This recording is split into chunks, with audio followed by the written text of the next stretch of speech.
नमस्कार दोस्तों, आज की कहानी में हम जानेंगे भगवान श्री रामचंद्र जी को 14 वर्ष का ही वनवास क्यों मिला। तो आइए जानते हैं इस छोटी सी कहानी के माध्यम से। हिंदू धर्म में रामायण को बहुत ही पवित्र ग्रंथ माना जाता है। रामायण में भगवान राम के जीवन का उल्लेख मिलता है। रामायण का सार तो सभी लोग जानते हैं, लेकिन रामायण में कई ऐसी कहानियां हैं जिनके बारे में बहुत ही कम लोगों को मालूम है। इन्हीं कहानियों में से एक कहानी है राजा दशरथ की पत्नी कैकेयी को वरदान मिलने से जुड़ी। इस वरदान के कारण ही कैकेयी ने प्रभु राम को 14 साल के वनवास पर भेजा था। कैकेयी अपने बेटे भरत से बहुत ज्यादा प्रेम करती थी। उन्हें राम से बहुत सी आशाएं भी थी। फिर सवाल यह उठता है कि आखिर उन्होंने क्यों राम को 14 वर्षों के वनवास पर भेजा। गोपाल निवासी ज्योतिष एवं वास्तु विशेषज्ञ पंडित हितेंद्र कुमार शर्मा कैकेयी को मिले इस वरदान के बारे में बता रहे हैं। तो आइए जानते हैं। राजा दशरथ के विवाह के पहले कैकेयी महर्षि दुर्वासा की सेवा किया करती थी।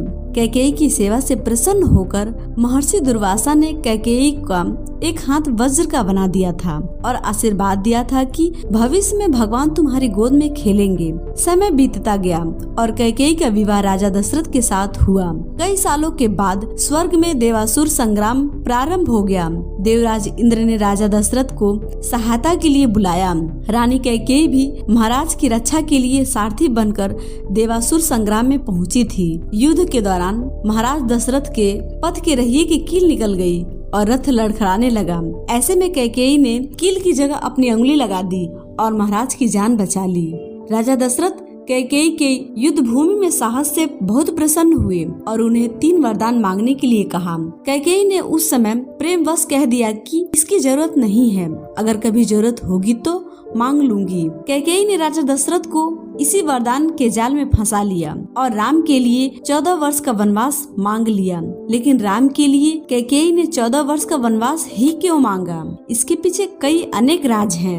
कैकेयी ने भगवान राम के लिए 14 वर्ष का वनवास मानकर यह समझा कि व्यक्ति युवावस्था में अपनी 14 यानी 5 ज्ञानेंद्रियां, 5 कामेंद्रियां और मन, बुद्धि, चित्त और अहंकार को वश में रखेगा, तभी अपने अंदर के घमंड और रावण को मार पाएगा। जिस समय यह घटना अयोध्या में घट रही थी, उस समय रावण की आयु में केवल 14 वर्ष ही शेष बचे थे। यह बात कैकेयी जानती थी।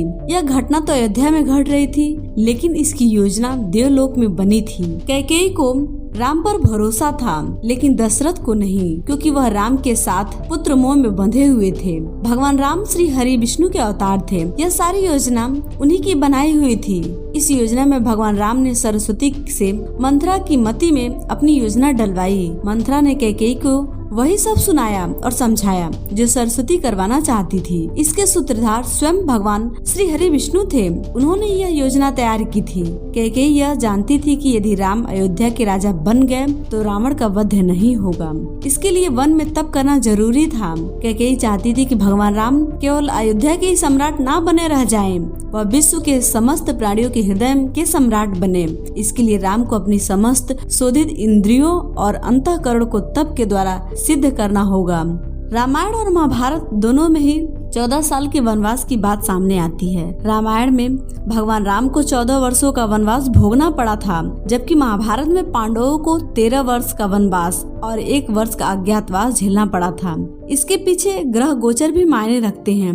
उन दिनों मनुष्य की आयु आज के जमाने में काफी ज्यादा हुआ करती थी, इसलिए ग्रहों की दशा भी ज्यादा होती थी। शनि चालीसा में उल्लेख मिलता है, राज मिलत बन राम ही दिन्हाम, कैकेहू की मति हरि लिन्हाम। यानी शनि की दशा के कारण कैकेयी की मति मारी गई और भगवान राम को शनि के समय अवधि में वन वन भटकना पड़ा। उसी समय रावण पर भी शनि की दशा आई और वह राम के हाथों मारा गया। शनि ने अपनी दशा में एक को कीर्ति दिलाई और दूसरे को मुक्ति। दोस्तों, आपको ये छोटी सी कहानी कैसी लगी? और कहानी अच्छी लगी हो तो इसे लाइक करें, शेयर करें, कमेंट करें और हमारे इस चैनल को सब्सक्राइब भी करें।